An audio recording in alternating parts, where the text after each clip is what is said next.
All right, so I grabbed this load out of Tulsa, and then I headed south with it, Tulsa, Oklahoma, heading south to Florida, and I believe it's been a while since I filmed this. I believe this went to Tampa, and I ran into some really stupid issues. Oh, this is me going across I-40. There was the pyramid there for Bass Pro, but I took this to Tampa, and I forget the name of the place that I delivered, but they were just absolutely brainless freaking excuses of humans. Let me show you here what I mean.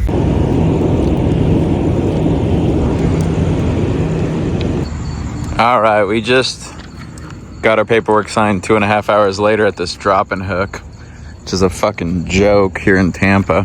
Now it's a fucking joke because it's a drop and hook. Should be convenience and quickness, right? Show up, come in, find a fucking empty spot. There's plenty of them.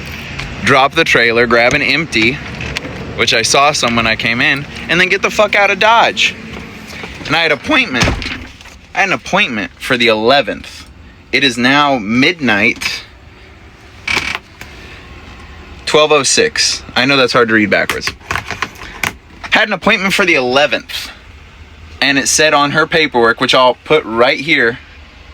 So see right there, it said 9/11 at 7:30. So and that just means like after this window, come in after 9:30, and you could essentially come in the whole day of the 11th, no matter what time. So I come in at 9 p.m. and they say, oh, you have to wait till midnight. Your appointment was for the 12th. And I said, no, I have an email. And this number on my email matches that number for 9/11 at 7:30. They said, no, you have to wait till midnight because your original appointment was the 12th. And it was this number before. And I'm like, I have a fucking email that says this one at 7:30. Oh my fucking gosh. I don't know how you guys in the drive-in shit put up with it. I ran into this stuff like minuscule for like the first few years of my career. Really didn't run into much bullshit. But if I had to deal with this stuff every day, you'd have to bail me out of prison. Actually, it'd be so bad I wouldn't be able to be bailed out of prison. My crash out would be that hard. Because this industry's so fucking stupid. Hey, sit around and wait until midnight for 2.5 hours just to do the same thing you could literally do right now. Go around back, drop a trailer in this spot, and then go grab an empty and leave. I hope that 2-hour holdup doesn't make me tired and crash into whoever's fucking family that is of 5 and kill them because I'm tired now because you made me wait 2 hours to drop a fucking trailer. It's not like I had an appointment for like a door. It's not like it needs to be unloaded. Who's the fucking idiot behind this corporate shit? Well, let's get the heck out of Florida. We went back up to Alabama and grabbed some more paper products. This was actually finished paper products that we were grabbing. They were bags, grocery bags. So we got away from that corporate BS of stupidity for a drop and hook. Hope you guys like my crash out. And hey, let's grab some dinner. Yes, I know you haven't seen it a lot, but I have been stopping at Quick Trip and getting my flatbread orders like clockwork. All right, so all the businesses are unfortunately closed, but the front of that building is like built out of a silo, several silos, like they use silos for the overhangs and stuff.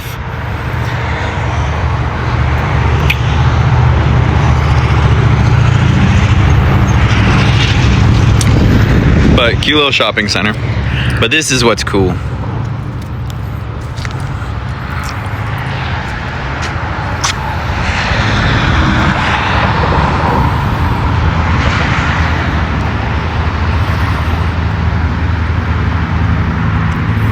Silo on its side. The fence looks like it's made out of it's imitating barbed wire, but it's freaking huge steel, size of like my thumb. But that's super cool. I feel like we saw one of those at a train museum, something similar to that, all on the tracks. It's freaking cool they put money into like the design stuff of like, hey, come check out the vibes here.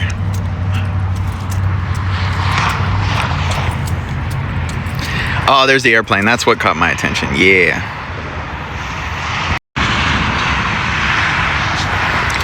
Fake plants in the back. Silos too. This is a great idea for like an outdoor patio.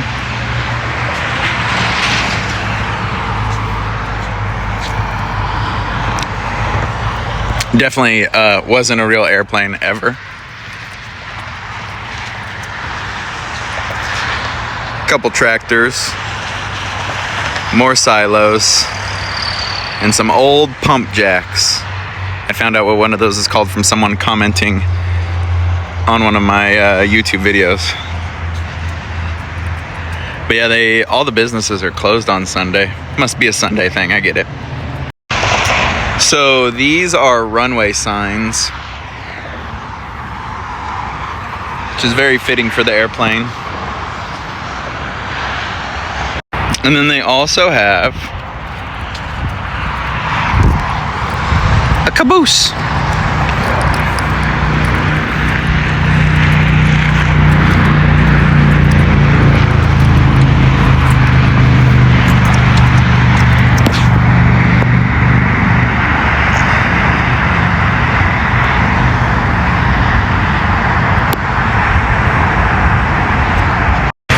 Volvo drivers.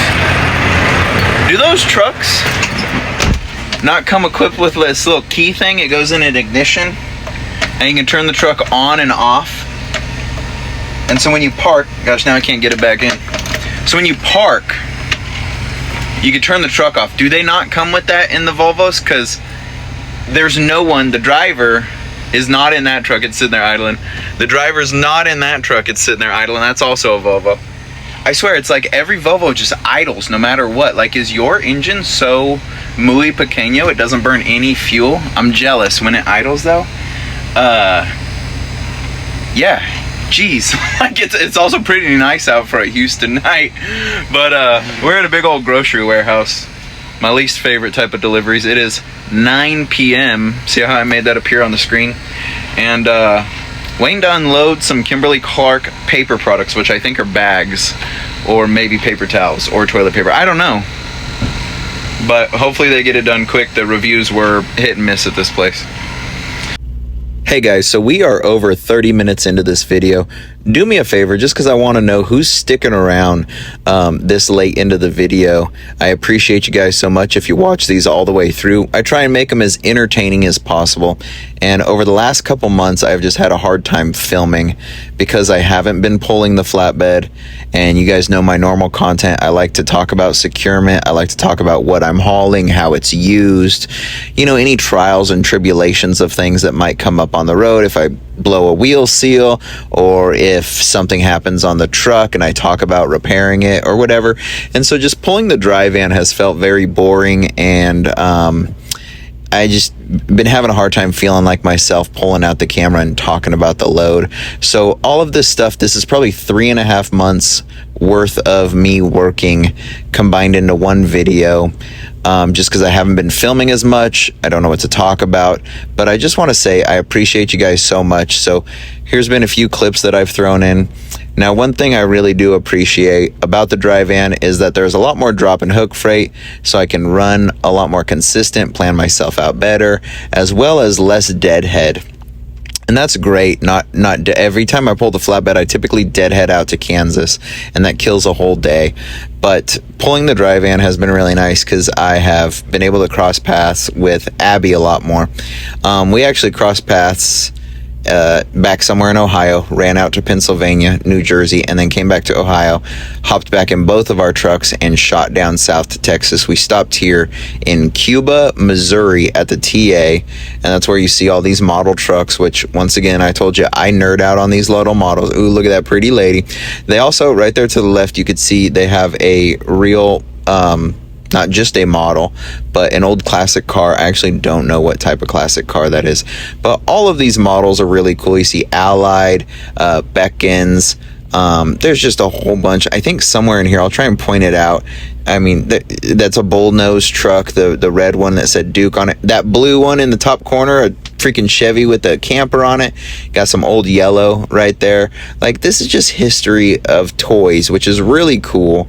I nerd out about this stuff. But anyway, I'm rambling. Wanted to say thank you for watching if you're this far into it. If you're sitting there on the couch at home watching this, drinking your coffee, or, ooh, look at that. That's a 68 Dodge Charger RT. I don't know what that maroon thing is, though. But anyway, I hope you're enjoying the video. I enjoy editing them and filming. I'm sorry I haven't been feeling like myself, but we'll get back to it as soon as possible. And when we get back to it, it's gonna be with the flatbed, so hold out. It might be another month or so for the next video. I appreciate y'all. Let's get back to whatever else I have filmed here. Gonna go hop in the truck and get on with it. Hey, good morning. We got a train rolling right by this Monday morning. I'm delivering here in that's a sleeper. Got a train rolling by, delivering here in Enos, Texas. I've been pulling this dry van, so I haven't been much in filming because there's really nothing to film. It's fucking swing doors open, go from point A to point B. So I don't really know what to film. But I did that EGR cooler in one of my old videos, and I keep getting a check engine light, and I finally got it looked at, and they said it's EGR efficiency. So I replaced an EGR temperature sensor, and I was hoping that would handle it because that sensor was caked up with soot, and I was like, all right, it just wasn't reading the right airflow. And that didn't solve it. So it comes back whether I'm under my power tune or under my stock tune. So I called up the gods of the diesel repair, which in my opinion is Pittsburgh Power. They know their stuff. And I talked to a tuner and engineer there, and I told him the scenario, and he was like, it's your EGR cooler. I was like, no fucking way. He's like, dude, these motors are so particular. He's like, I tell everyone to avoid aftermarket. They read a very specific airflow, and yours is getting too much airflow, and so it's probably reading, hey, wrong numbers. He's like, the best I can do, if you swing by, we can get you on the tuner and get you on the dyno, and I can block that code. I think I can go in and block that code out. But otherwise, buy a factory EGR cooler and slap the stock OEM on. And I was like, shit indeed. So that kind of sucks. These motors, they're so fine-tuned and so particular that he said that's the only way. No, it's obviously not the only way, swapping back to OEM, but he said they're so particular, it's gonna be your best bet. So that blows.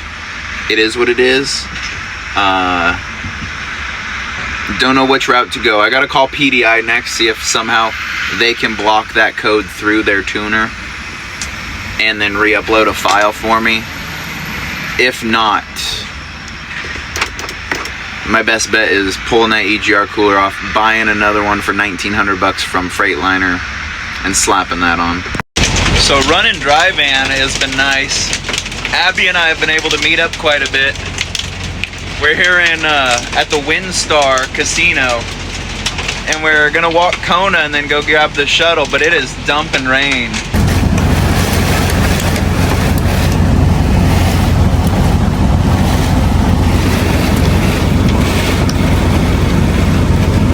That guy had the right thinking.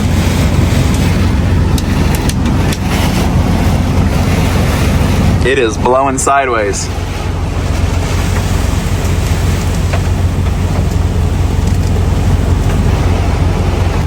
Well, we got caught in a rainstorm. We're just about to walk Kona, and literally 2 minutes ago it was dry, and now it's hailing.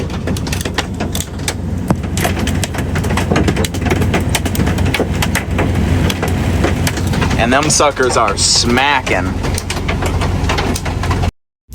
So after getting caught in a crazy monsoon storm in Oklahoma and losing a little bit of money over at the WinStar Casino, we were both headed north. I think we went to Oklahoma. Abby might have been going straight to Colorado, but we were both headed back towards the house. And so we made it to the house, and that's where I actually was working on a little project that I have had for a couple years now. I have a T-bar, and I wanted to put it on my Peterbilt, but I sold the Peterbilt before I could do it, so here you go. I've been repping these Aero truck sales for way too long, so out with the old. All right, so no free ads. We did that Aero truck sales mud flap delete. We got this T-bar on and looking good. 13 Mirage lights across the back, so I'm feeling pretty stoked about that. The lights match the ones that I have on my flatbed, and Abby also has some of those Mirage lights. I'm a big fan of them. They're just bright and nice. So yes, one of the things I was working on in the past few months was a T-bar. I've had this T-bar for quite a while, Bought it from 4 States, had it powder coated black. I've got some reverse LED pods. Got some very heavyweight from Iowa Customs mud flap weights, which I absolutely love. It sucks I maybe had this on for about 2 weeks and something kicked up and bent that one. These are like 80 bucks for a set, possibly even more. I don't know, it's been a while. I have to reorder some new ones. That one's bent. You can kind of see the deformation.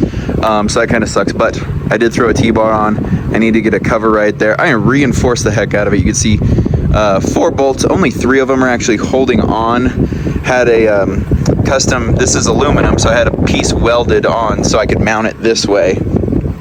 But yeah, so we're rocking a T-bar now. We're gonna get a bar back there eventually for our Cali connects or Cali hookups, Bluetooth connections, whatever you want to call them.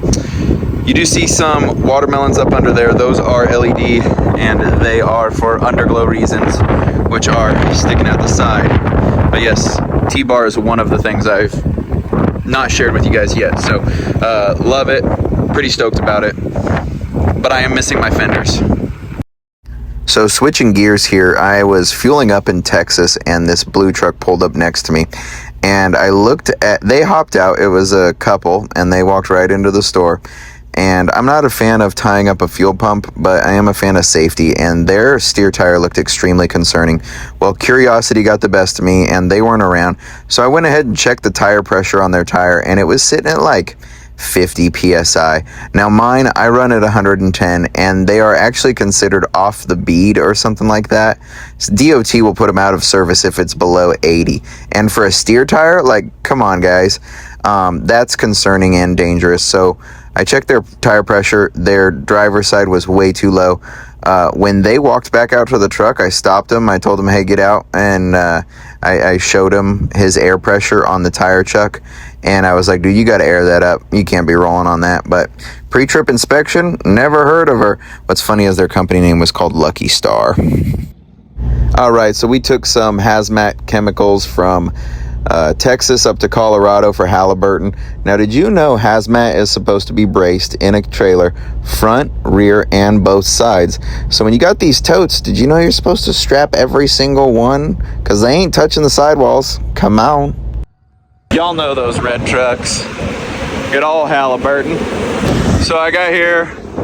It's always good to get offloaded on a Friday and reloaded. Then we're heading west to Oregon. But just waiting there, working on one of their docks. They've got 2 docks, both of them were broken unfortunately, but right now just waiting for the dock to finish up. Once I bump the dock, I'll bump all these straps off. And yeah, that's a Friday. So this was a walk in the park run.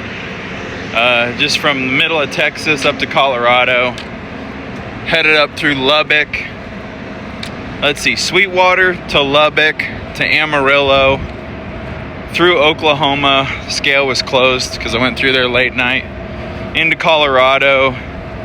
That Lamar scale was closed, that was nice, and then stayed just north of Lamar, some Conoco. Trapping a sack in the back of the Conoco live. Trapping a sack in the back of the Conoco.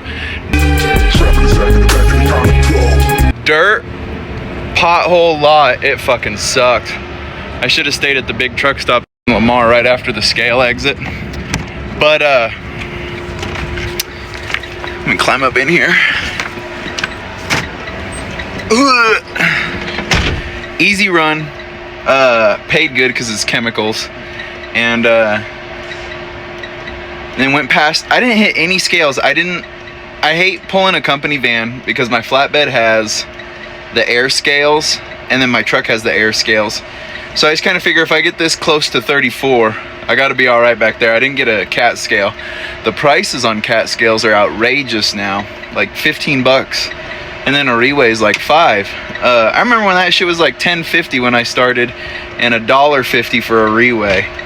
But so anyway, made it past Lyman scale on I-70, and yeah, didn't hit. They were close too, and like at like 11 in the afternoon, today, Friday. So that was cool. Maybe it's because the government shut down. I don't know. I did see a lot of trucks getting pulled over on social media running from Utah past, I think it was the Fruita scale, which is I-70 coming east from Utah.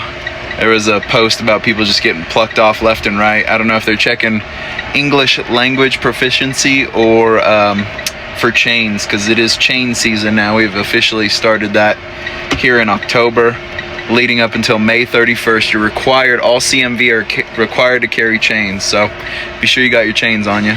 Another thing I've kind of been working on is watermelon lights. She is all lit up. I have 2 more to put on the front exterior of the bumper, the herd bumper up there. But we got 1, 2, 3, 4, 5, 6 from the mirror, and 7 just on this side alone. There's going to be 8 when I add. Is that correct? 1, 2, 3, 4, 5, 6, 7, 8. There will be 8 just along the side of amber or yellow.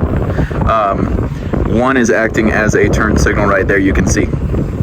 So we've got some watermelons. We also did underglow with red underneath the truck. You can see the front one. We've got 2 in the middle and 1 beaming out back here. So we did throw about, I don't know, 600 plus in watermelon lights on this bad boy recently. And there's still more to come. I need to hang 2 from the headache rack. So yes, watermelons, T-bar, but the fenders are missing. Where are the fenders, Ryan? Well, unfortunately, I hit a deer. Well, I should say the deer hit me. It hit me from the side, and here's some damage. It put a dent in the side of my sleeper, and then, I mean, it was absolute carnage underneath. Description, I was pulling guts, bloody, disgusting guts from the shock absorber area. There was a leg stuck in a leaf spring. It was absolute carnage when it hit.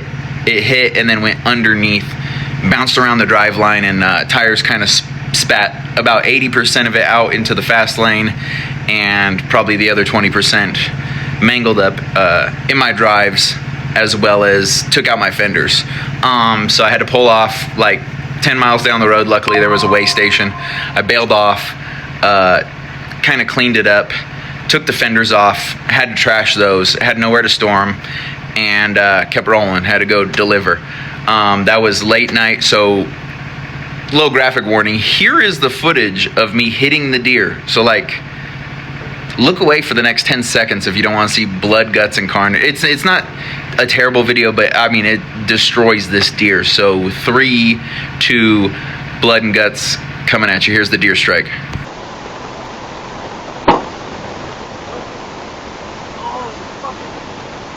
So definitely smoked that deer. Like I said, it wasn't that bad of a video, but it made a mess.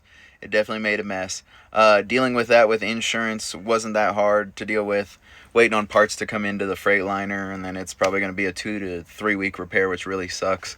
Body panel on the sleeper, I think they're going to cut it out, put a new piece in, weld it, paint it, and then put a new plastic fender on that side, the side skirt, as well as new fenders on the back. And then because the deer went up under the driveline, or part of it did, it broke a dust cover, and now the front of my diff is leaking. So we're gonna get all that taken care of to the tune of $16,500. But that's about all I got for you. Just ran this load from somewhere out east here. Where the heck did I pick up? I'm delivering in Aurora at an Amazon warehouse. I just stopped off at a rest area here in Kansas. It was a little windy, so I slid the tandems to the back. I hate these trailers with the half wing that only goes to the turn signal, because even when you slide the tandems up, there's still like a huge gap there. They look so stupid and goofy. I don't even know why they do that. Maybe they realize like the wind drag only affects there, and that after that it's pointless maybe. But I hate those fin things. I'd rather not have them at all. But anyway. So yeah, we're bumping that off right now here in Aurora at the Amazon. I picked that up in Byhalia, Mississippi, which is around the loop on the southwest side from Memphis. And I think I got some bad diesel exhaust fluid in West Memphis, but had to pump that out with a hand pump that I got from Harbor Freight, and then filled it with some new stuff and some cleaner. But I kept throwing check engine lights, but they weren't giving me a code. So I think my truck was saying like, hey, bad def quality, but it didn't know how to tell me. Like, it could throw a light, but it didn't have like a code for it. And I could just tell, like, when it would try and do a rolling regen, I could watch it on the tuner elevate with the DPF temperatures, and then I'd see a ton of smoke in the mirror, and I was like, that's not right, and it stinks. And then, so anyway, I pumped that out, drained like 16 gallons of def, put in 5 gallons of good stuff, the box def, which is normally better purity for the urea, and added some cleaner to it, some Rizlone cleaner, and I think we're good. I cleared the check engine lights. One came back, might kind of just be temporary. We'll see if it goes away. But anyway, y'all, we are, like I said, Amazon delivering here. Gonna bump this off and then go enjoy Christmas. So I won't see you guys till after the new year. And after the new year, I promise I will be back under my flatbed, because I haven't worked on it since September when I dropped it. I was like, I'm gonna work on it. And then this deer strike threw me off. Can't catch a break sometimes. But anyway, life's good. Merry Christmas to y'all. Have a happy new year. I'll see you after the new year. And as always, stay loaded.